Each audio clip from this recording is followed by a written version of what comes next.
Entretien avec Armand Claude Abanda. Il est représentant résident de l'Institut africain d'informatique. Il nous en parlera. Nous le recevons, il revient droit, on va dire fraîchement, de Yaoundé au Cameroun. Nous le recevons surtout parce qu'il est un des 48 récipiendaires des trophées panafricains de l'excellence, les prix Studio 210. Vous savez que la 5e édition a été organisée le 14 janvier 2022 à l'Institut français du Congo. Monsieur Abanda était absent et nous avons vu simplement ses actions sur les réseaux sociaux. Nos enquêteurs, nos correspondants nous ont montré ce que cette personnalité a eu à faire dans le monde du numérique. Et donc, il a été primé. Nous n'avons pas pu l'avoir et jusqu'à ce que, comme on dit de fil à aiguille, nous avons pu l'avoir. Et il est aujourd'hui sur notre plateau Studio 210. Bonjour, monsieur Armand Claude Abanda. Bonjour. Comment vous allez? Assez bien. Vous n'êtes pas à votre premier voyage à Brazzaville, sauf si je me trompe. Et comment vous trouvez la ville? Brazzaville est une ville propre. C'est la première impression qu'on a. Une belle ville, bien construite. Et je crois que c'est toujours avec beaucoup de bonheur que j'arrive dans cette ville. Et je commence à avoir d'ailleurs beaucoup d'amis ici également. Et je suis toujours très bien reçu, notamment dans certaines administrations que j'apprécie bien, telles que la direction générale de l'INRAB et certaines autres qui ont cru en nos capacités. Et vraiment, je dis merci également au président Denis Sassou Nguesso pour son soutien pour les affaires académiques, digitales et aussi pour la culture, parce que je suis souvent venu ici en tant qu'auteur, auteur de Fils de Prélat. Le Congo semble bien s'intéresser à cet ouvrage et c'est pourquoi j'en suis bien heureux et je voudrais vraiment vous dire encore merci pour votre invitation. Merci beaucoup. Alors, je parlais tout à l'heure de l'Institut africain d'informatique. Vous en êtes représentant résident au Cameroun. Qu'est-ce que c'est concrètement? L'Institut africain d'informatique est un institut interétatique qui a été créé par les chefs d'État africains en 1970, il y a donc une cinquantaine d'années aujourd'hui, à Fort-Lamy. Fort-Lamy, c'est l'ancienne appellation de N'Djamena. Le but était de créer une grande école d'informatique dans notre continent pour l'Afrique et gérée par les Africains.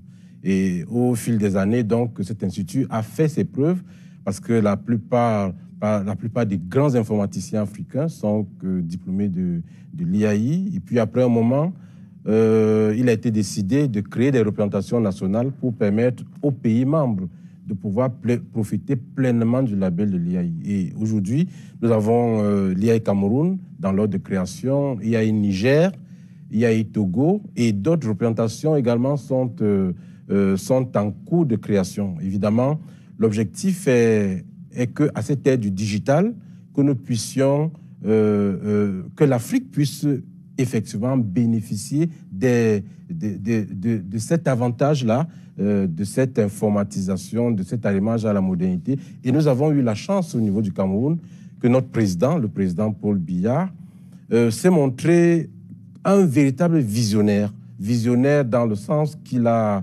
dès le début du millénaire, annoncé à la tribune des Nations Unies que Internet est une chance pour l'Afrique. Et il avait dit au moment où personne ne se doutait déjà de ce que devait devenir le numérique aujourd'hui. Et puis, de retour de cette tournée internationale, il est venu, il est descendu sur le terrain avec son illustre épouse. Il est allé dans 2 lycées lycée Leclerc, lycée bilingue de Yaoundé, pour taper sur des claviers devant des enfants, des élèves étonnés de voir un président de la République et la première dame taper sur des claviers d'ordinateur. Et quelques temps après, on a vu des cybercafés. C'était l'explosion du numérique qui démarrait. Et puis, le chef de l'État ne s'est pas arrêté là. Il a encouragé beaucoup d'activités, défiscalisé les produits informatiques. Il a même fait don d'un campus de 5 hectares à l'IAI. Et en plus de cela, il a prêté son prestigieux nom à l'Institut qui s'appelle Institut Centre d'excellence technologique Paul Biya, donc IAI Cameroun. Et je pense que l'engagement du président de la République, le président Paul Biya, a montré qu'il est un véritable pionnier de la digitalisation au Cameroun. Et d'ailleurs, parlant de digitalisation, puisque nous sommes un dimanche, je pense que ce que nous avons fait jusqu'à aujourd'hui avec l'opération 100 000 femmes, on a formé 103 350 femmes en 10 ans. MIGEF 2035, nous avons aujourd'hui environ 500 000 personnes formées, ce qui fait à peu près 600 000 personnes formées sur l'ensemble du territoire national grâce à Mme Chantal Biya, qui est la marraine nationale de ce projet. Et donc, le fait qu'on soit un dimanche me permet effectivement de renommer un peu ces actions en parlant d'une évangélisation digitale qui doit être vraiment établie sur toute l'Afrique. Parce que vous parlez justement d'évangélisation digitale. On va dire que vous êtes un des acteurs de premier plan au niveau du Cameroun dans le domaine de la promotion de cette évangélisation dont vous parlez, donc du numérique. Quel est le déclic? Qu'est-ce qui vous pousse à vous intéresser à l'informatique et aller dans cette promotion-là? C'est la volonté politique du président de la République. C'est un discours du président de la République où il disait, en s'adressant aux femmes et aux jeunes, qu'il faut s'arrimer à la modernité. Alors, lorsqu'il dit qu'il faut s'arrimer à la modernité, lui, il agit comme un architecte. Donc, ce n'est pas l'architecte qui va aller poser les papins, les aligner sur un mur. Donc, chacun de nous, chacun des acteurs devrait voir comment rendre opérationnelle la ligne politique, la volonté du président de la République. Et c'est pourquoi nous avons créé à l'époque 2 projets importants. Un projet pour les femmes que nous avons appelé Opération 100 000 femmes et un projet pour les jeunes que nous avons appelé Youth Online. Et Opération 100 000 femmes avait pour objectif de former 100 000 femmes en 10 ans. Et nous avons formé 103 350 femmes. On est donc allé au-delà des objectifs. Et puis, MIGEF 2035 avait pour objectif de former 1 million de jeunes, d'enfants et de femmes.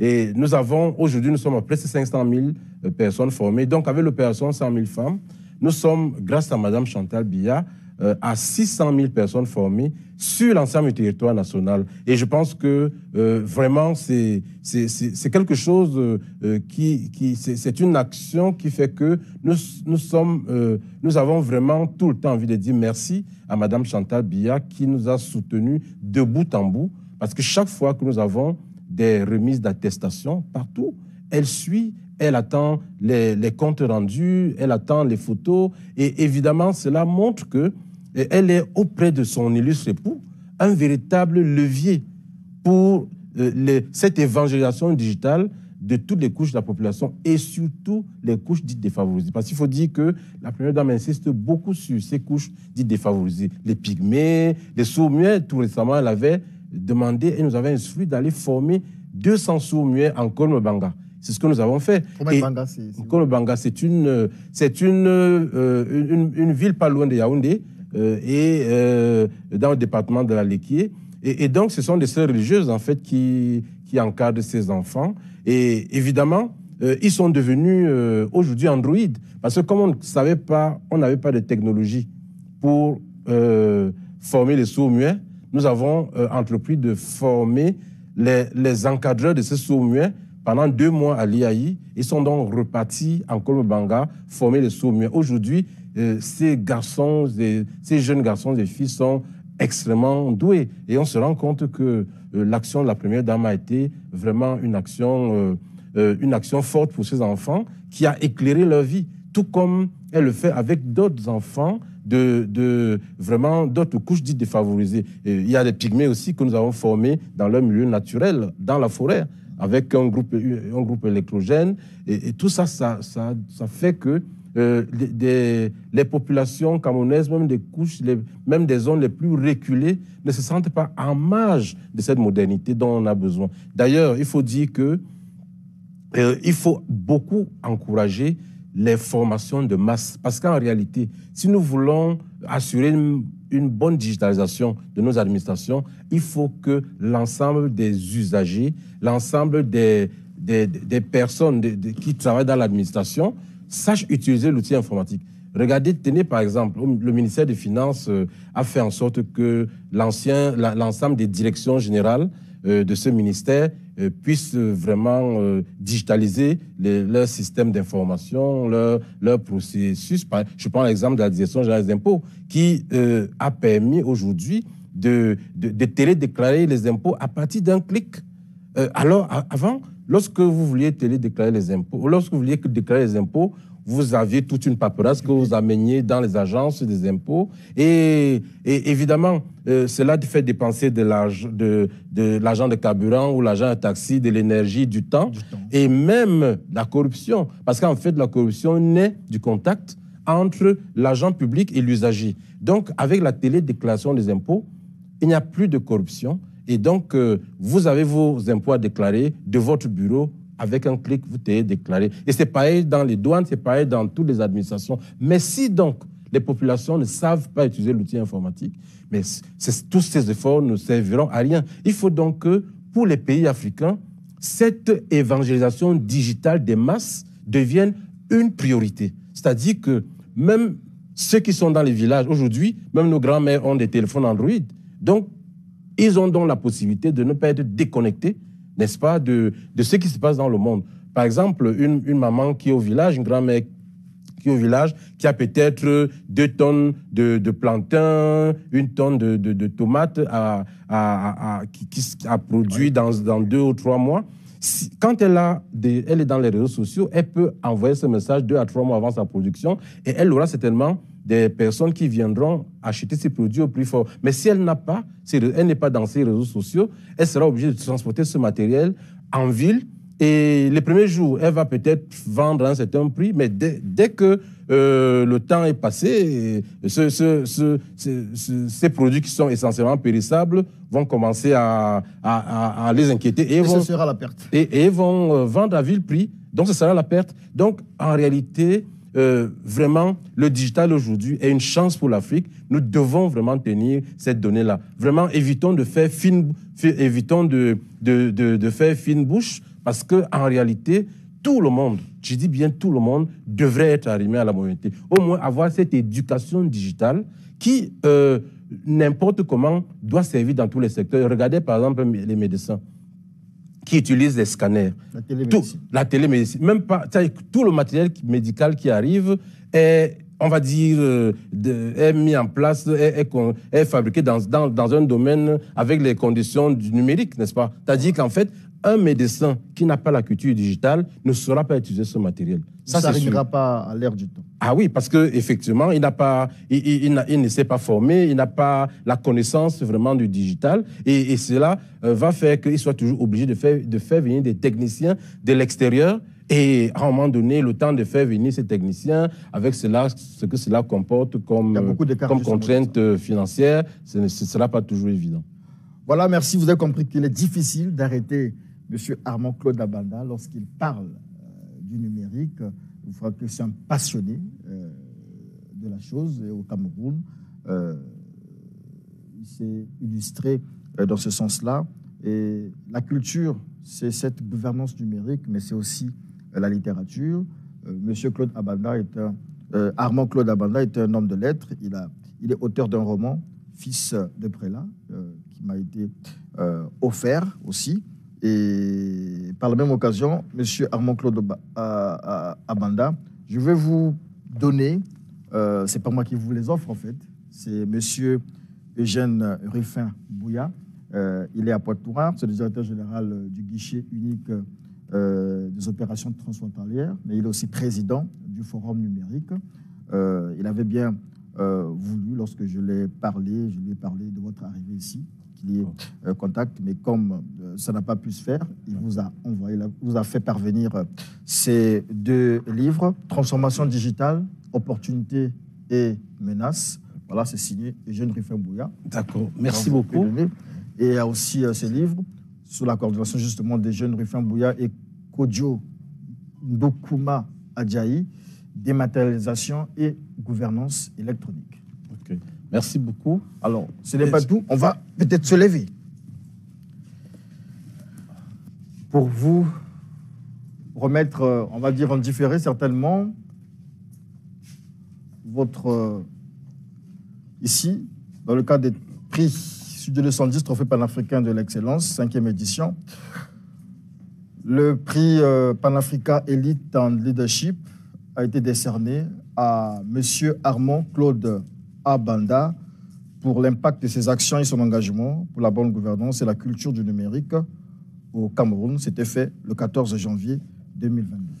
Merci beaucoup. Merci de me remettre ce prix. Et je voudrais vraiment vous demander la permission de remercier notre marraine nationale, Madame Chantal Bouya, grâce à qui nous avons eu tout ce prix qui découle de cette évangélisation digitale justement à travers le Cameroun. Et je lui dis merci encore, merci à son illustre époux, le président Paul Biya, qui a prêté son illustre nom à notre école qui s'appelle Centre d'excellence technologie Paul Biya. Merci à l'ambassade du Cameroun au Congo, à son excellence monsieur l'ambassadeur du Cameroun au Congo. Merci à monsieur le ministre conseiller qui est là également, toute l'ambassade du Cameroun au Congo qui a soutenu notre venue ici.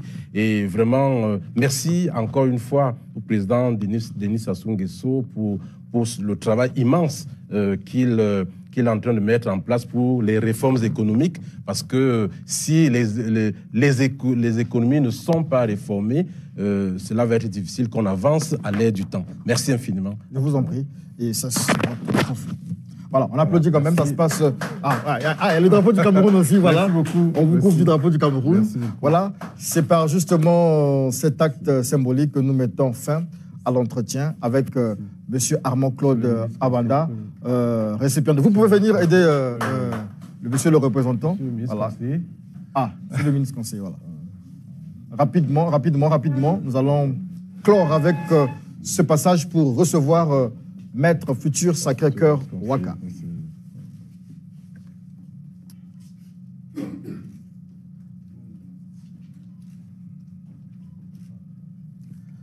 Merci.